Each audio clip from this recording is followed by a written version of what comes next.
नमस्कार। नवनीतकम homeo clinic के इस चैनल पर एक बार फिर से आप सभी का हार्दिक स्वागत है। आज हम कंजक्टिवाइटिस पे बात करेंगे। कंजक्टिवाइटिस के अगर हम कारणों की बात करें तो इसका जो मेन कारण रहता है वो वायरसेस या फिर बैक्टीरिया के इन्फेक्शन के कारण ये दिक्कत आती है। इसके साथ कई बार जो भी एलर्जन धूल मिट्टी के कांटेक्ट में अगर हम आते हैं, सडन चेंज अगर मौसम में होता है, उस टाइम अगर धूल मिट्टी के कांटेक्ट में अगर हम आते हैं तो यह भी एक कारण बनता है। अब बात करते हैं कि इसके जो साइंस एंड सिम्टम्स की, तो इसमें सबसे मुख्य जो इसका लक्षण है वो ये है कि जो कंजक्टिवाइटिस के मरीज होते हैं उनमें आंखें लाल हो जाती है, आंखों में सूजन आ जाती है, खुजली और खारिश इरिटेशन उनको आंखों में होती है।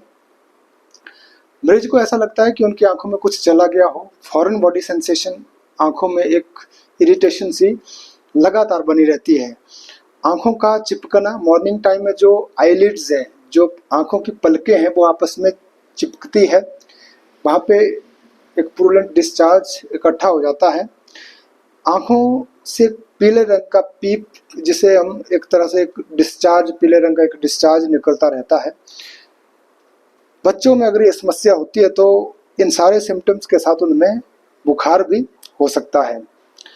अगर इनके कंजक्टिवाइटिस का अगर हम जनरल जो बचाव की बात करें या प्रिकॉशंस की बात करें, उनमें ये बातें ध्यान रखने योग्य होती है कि आंखों को बार बार ना छुएं, बार बार अपने हाथों को सैनिटाइज करते रहें। कुछ समय के बाद हाथों को अच्छे से साफ करें। आंखों को साफ करने के लिए एक साफ कपड़ा या रुमाल यूज करें। आंखों में आप साफ पानी डाल सकते हैं। काले रंग का चश्मे को यूज करते रहें। और जो भी संक्रमित व्यक्ति है जिसको ऑलरेडी कंजक्टिवाइटिस हो रखा हो तो उसके टॉवल या फिर रुमाल जो वो यूज कर रहा है उनके यूज करने से आप बचें। ये सारी तमाम जो प्रिकॉशंस है एक जनरल लेवल पे, इसको आप अपने लाइफ में अपनाएं। जो आप कंजक्टिवाइटिस के मरीज के कांटेक्ट में हैं या फिर आप में ये रिस्क है। अब बात करें कंजक्टिवाइटिस की जो होम्योपैथिक दवाएं हैं वो क्या क्या है। सबसे मेन होम्योपैथिक दवा जो है वो बेलाडोना।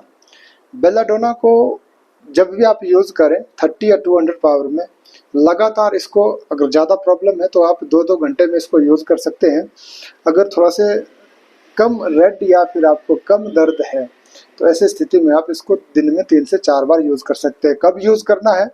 अगर आपकी आइज़ बहुत ज़्यादा रेड कलर की हो रही हो, ऐसा लगता हो कि जैसे खून जमा हो, ये स्थिति, साथ में आपको दर्द, इरिटेशन, इन्फ्लेमेशन के तमाम सिम्टम, दर्द के साथ आपको इरिटेशन, खारिश जैसे सिम्टम अगर आपको हो रहे हो तो आप इस दवा को यूज़ कर सकते हैं।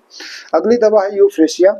यूफ्रेशिया में हम देखते हैं कि आंखों से जो डिस्चार्ज आता है वो एक्रिड होता है, यानी आंखों से वो निकलते हुए आंखों के जो पलकों की जो कॉर्नर है वहाँ पे, या फिर जो बाहर वाली आईलिड की जो सरफेस है वहाँ पे वो जख्म सा बनाते रहते हैं। साथ में ब्राइट लाइट में मरीज को ये सिम्टम एग्रावेट होते हैं। यूफ्रेशिया को आप 30 या 200 पावर में 2 से 3 बार दिन में यूज कर सकते हैं। अगली दवा है एकोनाइट। अगर आपको एकदम कोल्ड एक्सपोजर में जाने के बाद एकदम आपके आंसू आने शुरू हो जाए, आपकी आईज धीरे धीरे रेड होना शुरू हो जाती है, दर्द और इरिटेशन आपको होती है, तो आप एकोनाइट को प्रेफर कर सकते हैं। इस दवा को भी आप 30 या 200 पावर में 2 से 3 बूंदें दिन में 3 से 4 बार आप यूज कर सकते हैं।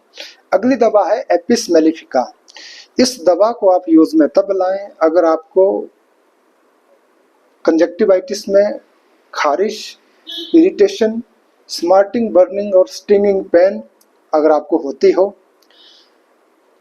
अगर आप हीट में चले जाते हैं, अगर आप जो धूप में चले जाते हैं उसमें ये सिम्टम उनको बढ़ते हुए महसूस होते हैं मरीज को, तो आप एपिस मेलिफिका 30 या 200 पावर में इस दवा को भी 3 से 4 बार दिन में यूज कर सकते हैं।